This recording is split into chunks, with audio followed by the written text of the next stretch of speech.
Hello everyone, Fatface 3000 here, coming out with you with a video. I'm gonna do one of my year-end traditions, at least for the last few years, where I talk about my favorite used finds. Used records usually dominates still my record purchases for the year. This year I ended up at total records bought. I ended up at around 124, 125. The biggest culprit this year was the Voice of America collection, which Dylan dropped on all of us here locally, and some of you that came around from the Carolinas or other places, or maybe got them on his whatnot auctions. But it surely provided this year. And I have a number of those to show. I thought about doing just a Voice of America only video, which would have been a lot of records, but I just decided, not to. It's instead just focus on my favorites from this year.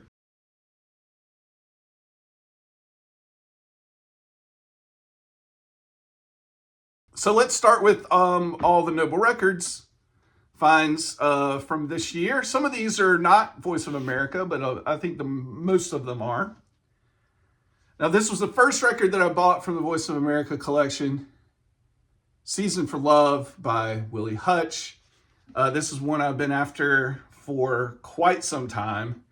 1970 original. The best thing about these VOA records,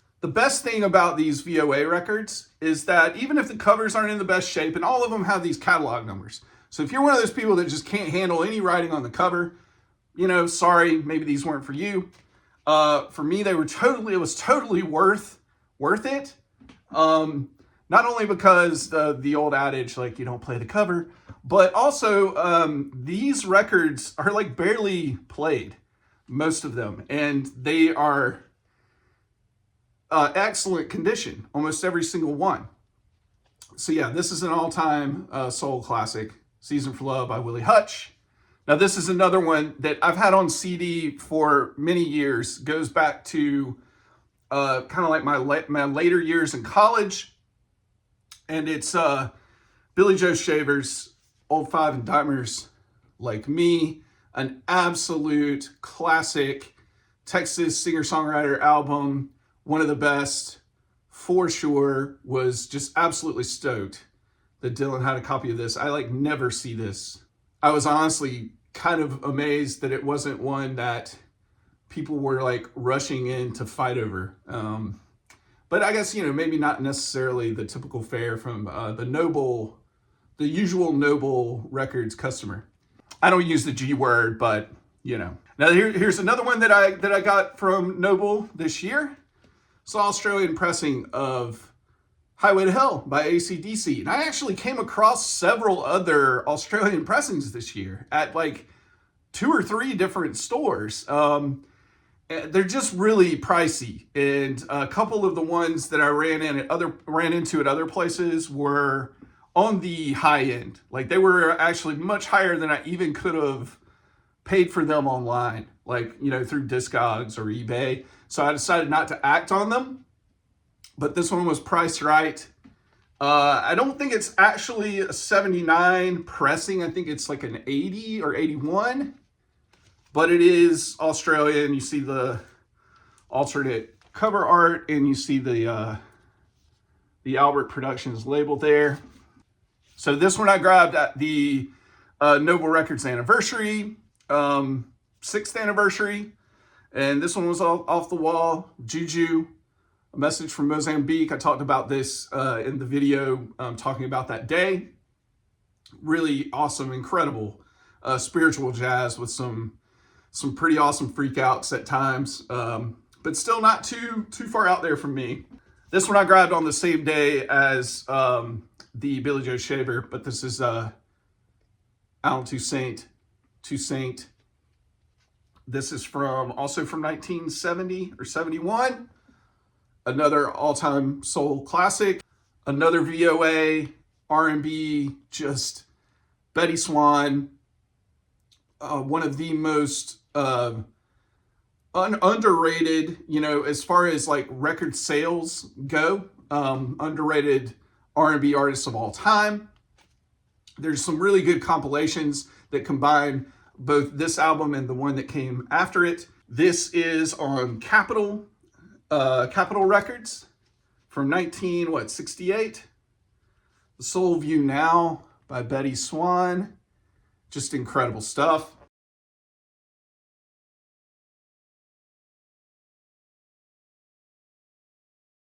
I think that does it for the Noble record, my favorite Noble Records finds.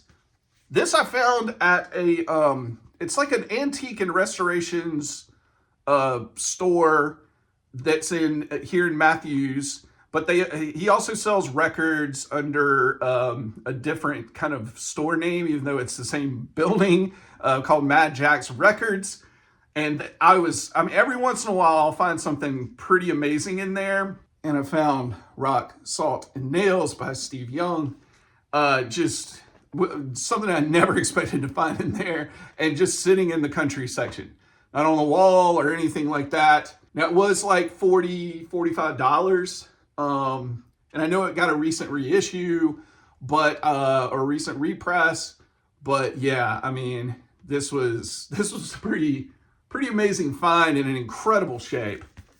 And this one I found, I've talked about it in another video. I found at a store in Summerville, South Carolina, just outside of Charleston.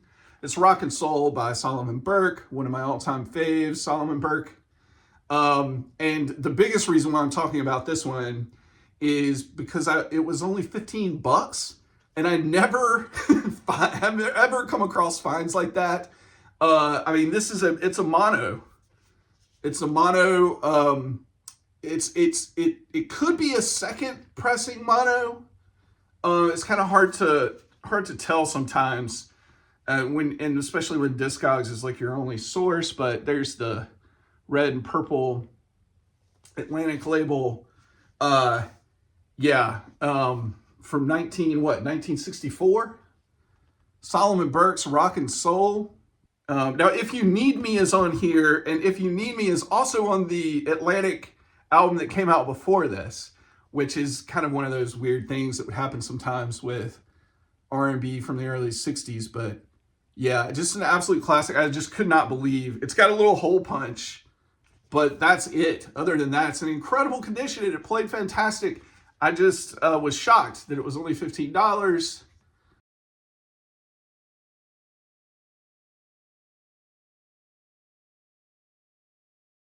Now, here are a couple of online purchases. This is an album I've been after for years. I've always just thought, maybe I'd come across it in a used bin somewhere. I was looking for it when I was in Portland last year. Didn't see it. Every time I go out of town and I'm in a record store, it's one of the records that I look for. And I just haven't been able to find it, and I just couldn't wait any longer. So I finally just pulled the trigger on Discogs and finally got a copy of Artist Proof by Chris Darrow. Now, there are other of his albums that I need to get as well, but this was the first one that I really, really wanted. And so I finally just checked it off the list this year. From 1972, country, rock, folk, early Americana-esque type stuff. Yeah.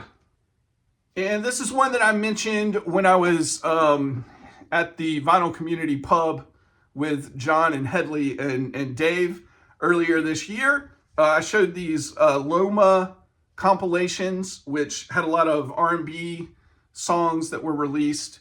One of maybe like 2 or 3 full-length LPs that they released on Loma. And it's Hypnotized by Linda Jones. The cover's beat. There's a big seam split pretty much all the way across the bottom.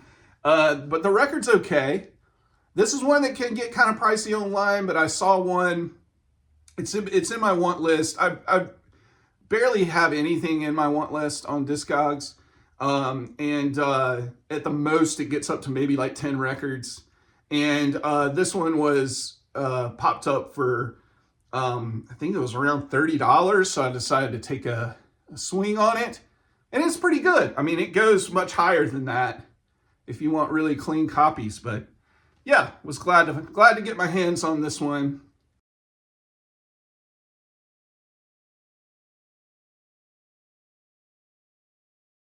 So I have four 1990s pressings that, you know how 90s records are. They get really pricey at times.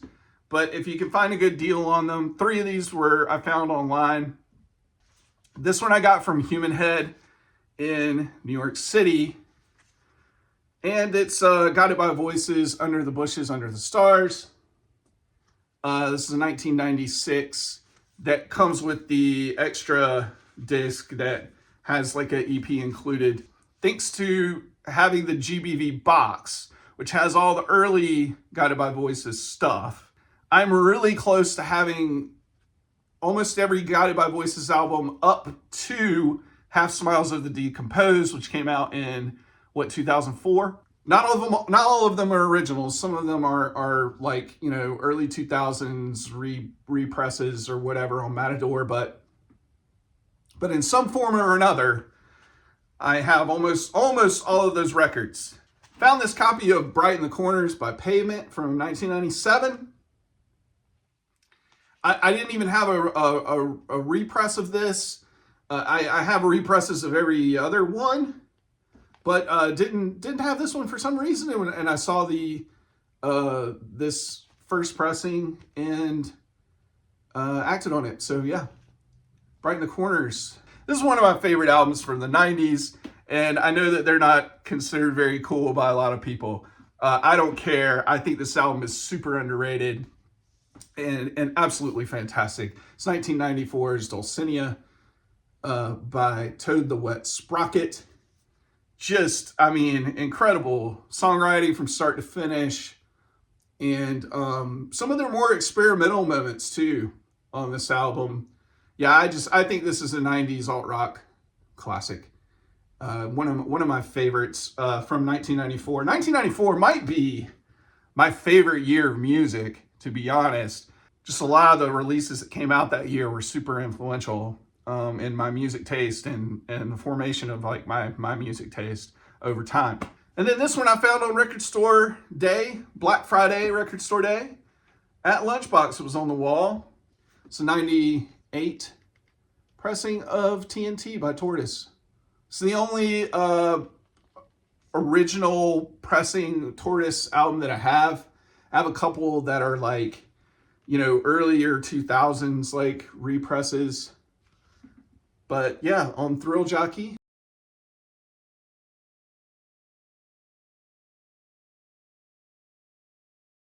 Tortoise put out a really good album this year. Didn't make my top. I'm going to do a top 25 of 2025. I could have done a top 40 this year. I think this year was a fantastic year for music and new music. And I enjoyed talking with people about a lot of the new releases that came out this year. Look out for that video. Hopefully I can get it done before my surgery. But hope everybody's doing well. We'll see you in the next video. I don't know, maybe. All right, bye. Digital gramophone makes no sense.